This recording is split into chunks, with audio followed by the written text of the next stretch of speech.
Greetings. I'm Alice, a 32-year-old soon-to-be mom, eagerly anticipating the arrival of my baby. Today finds my husband and me on our way to his family's house, a cozy 30-minute drive from our apartment. We make this trip regularly, usually a couple of times a month. Today's visit is prompted by the enticing news that my mother-in-law is whipping up her renowned apple pie. She's a kind soul, having endured the loss of her husband just last year. Despite the hardship, she's bounced back and is now eagerly awaiting the arrival of her grandchild. However, not everyone shares in our joy about the impending arrival of our child. One such person is my sister-in-law, Brianna. According to my mother-in-law, Brianna tied the knot 6 years before us, yet there's been no sign of her own pregnancy. Despite undergoing fertility treatments for the past 2 years, she's still without a child. The mounting pressure has left her noticeably irritable as of late. My mother-in-law had advised us to steer clear of Brianna whenever possible, so we usually timed our visits to coincide with her absence. Yet, much to her surprise, Brianna made an unexpected appearance on this particular day. "Long time no see, Alice. You've put on some weight, haven't you? You're not just lazing around at home because you're pregnant, right? You look like a seal, all round and ready to roll down a hill," she remarked sharply, catching me off guard. "Hey sis, how can you say something like that right off the bat? She's 9 months pregnant, of course her belly's gonna be big.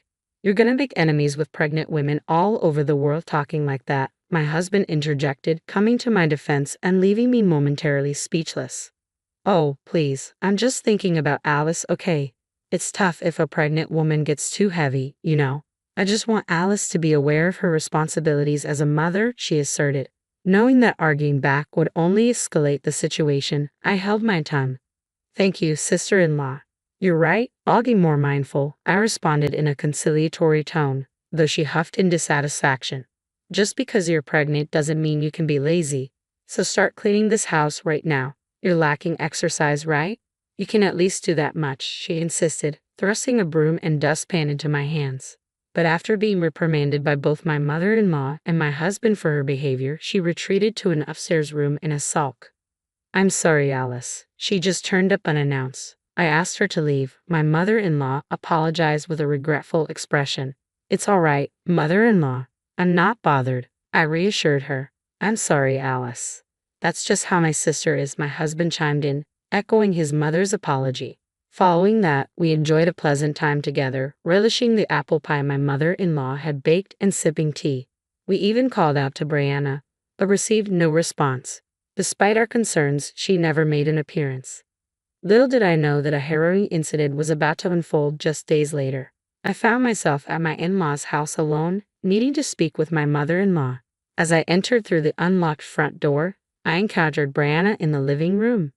"Sister-in-law, what brings you here? I thought you had to work today," I inquired. "I wasn't feeling up to it, so I took the day off.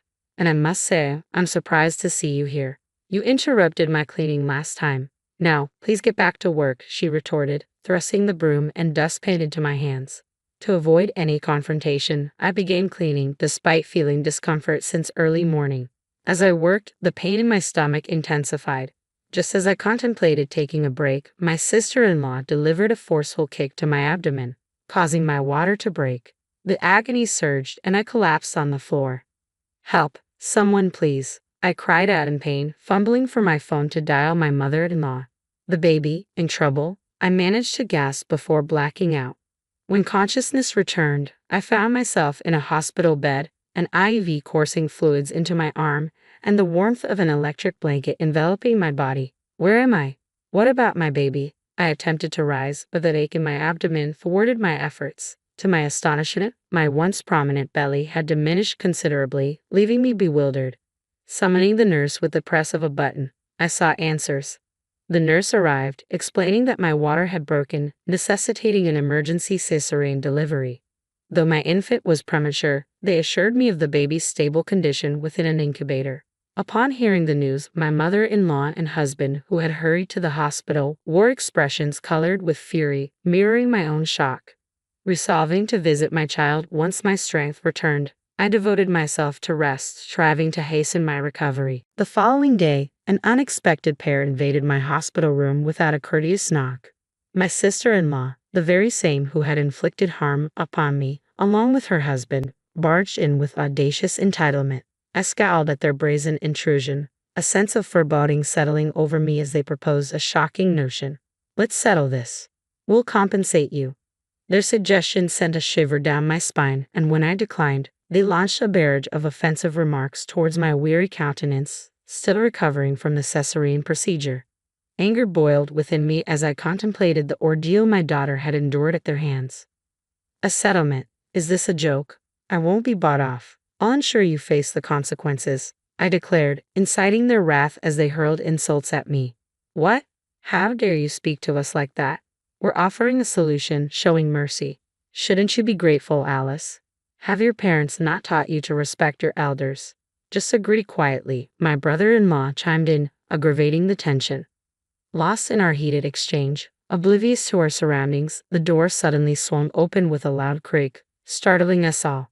I've heard everything. I'm sorry, but I have absolutely no intention of settling. My husband's commanding presence, accentuated by his sturdy frame and towering stature, resonated in his deep voice.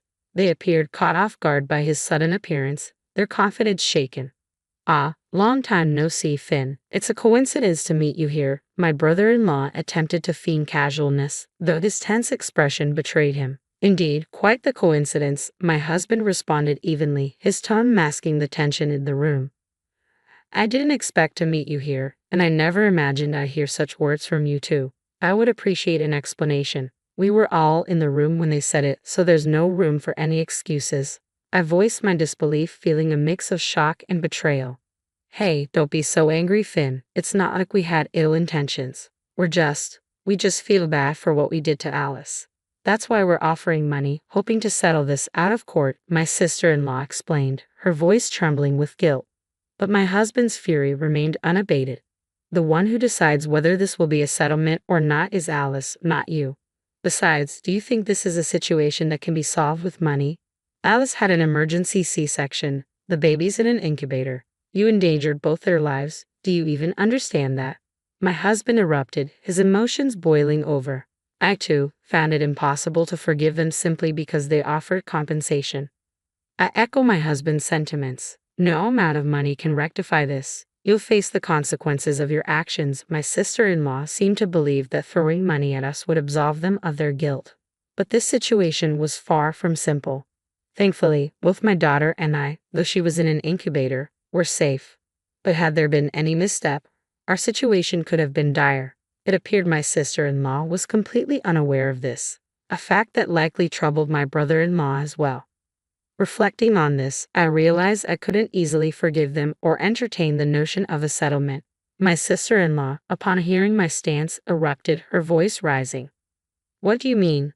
This is all her fault. She knew I couldn't conceive, yet she flaunted her pregnancy in front of me. Was that some sort of taunt?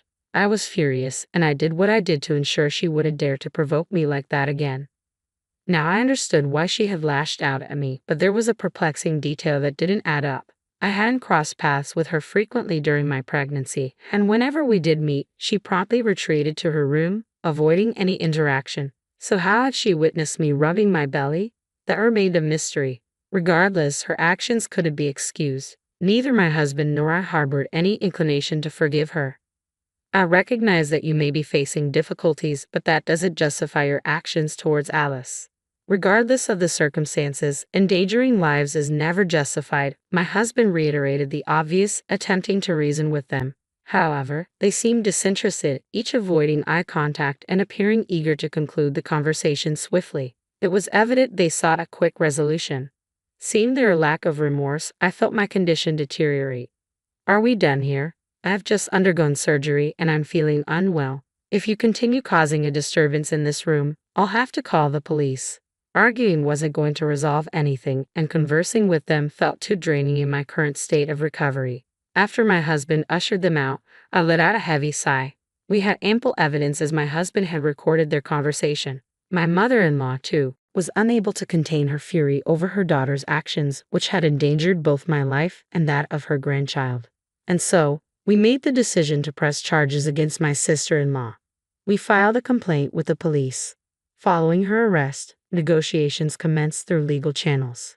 However, my sister-in-law adamantly maintained her innocence to her lawyer.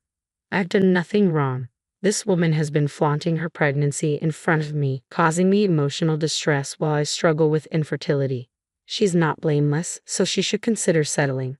Initially willing to offer any sum of money, she later shifted her stance, asserting her innocence and suggesting we sweep the incident under the rug as a mutual fault. Though visibly intimidated upon encountering my husband in the hospital, she now dug in her heels, refusing to pay. Little did she know, our conversation in the hospital room had been recorded. When the evidence was presented, both their faces paled in realization. Even with such clear evidence, you still claim innocence. That won't fly, I remarked firmly, enduring their insults and refusing to entertain a settlement. In a fit of rage, my sister-in-law hurled the coffee from before her at us. Fortunately, it was cold, sparing us from burns.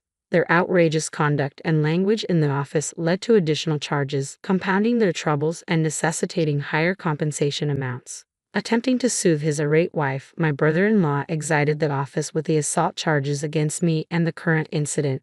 The demanded compensation from my sister-in-law had escalated significantly. Upon informing my mother-in-law of the events, she expressed deep remorse, pledging, "I'm so sorry for my daughter's actions.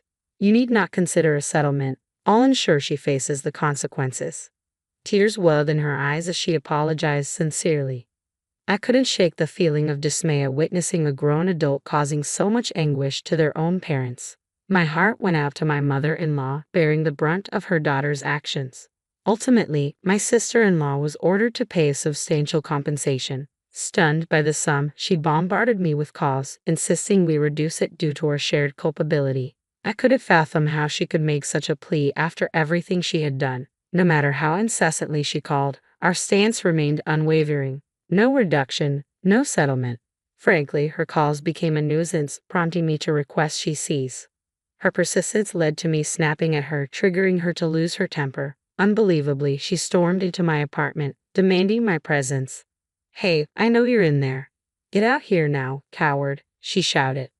As I lay on the sofa, still recovering from surgery, her relentless pounding on the door and the barrage of insults echoed through the apartment. "What in the world are you doing?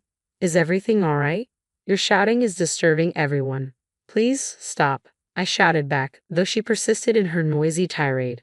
Despite the late hour, there were elderly residents and families with young children in the building, and her disturbance was unwelcome. I couldn't help but wonder if she even considered the possibility of disturbing people who might be sleeping. With my husband still at work since my hospital discharge, I had been managing visits to my daughter while dealing with her unexpected arrival and the ensuing chaos. I was at my breaking point. "No matter how many times you come here, my stance won't change. Please refrain from visiting anymore," I implored, despite my weakened state. However, my sister-in-law remained fixated on a settlement, seemingly indifferent to my concerns. "I didn't intend for things to escalate like this, you know? Your actions pushed us to this point. It's audacious of you to conceive before me. Shouldn't you have been more thoughtful and waited until after us?" she retorted defensively. It appeared that she perceived pregnancy as some sort of contest. While I don't believe pregnancy should be seen as a competition or that conceiving first is more honorable, my sister-in-law, who struggled with infertility for years, seemed to view it through that lens. Though everyone holds different values, it's never justified to inflict harm on others. I understand your frustration about not being able to conceive, but that's no excuse for causing harm to others. I can't forgive you for putting my daughter in danger. You'll be held accountable for your actions, I asserted firmly. Above all, her actions had endangered my daughter, which was unforgivable.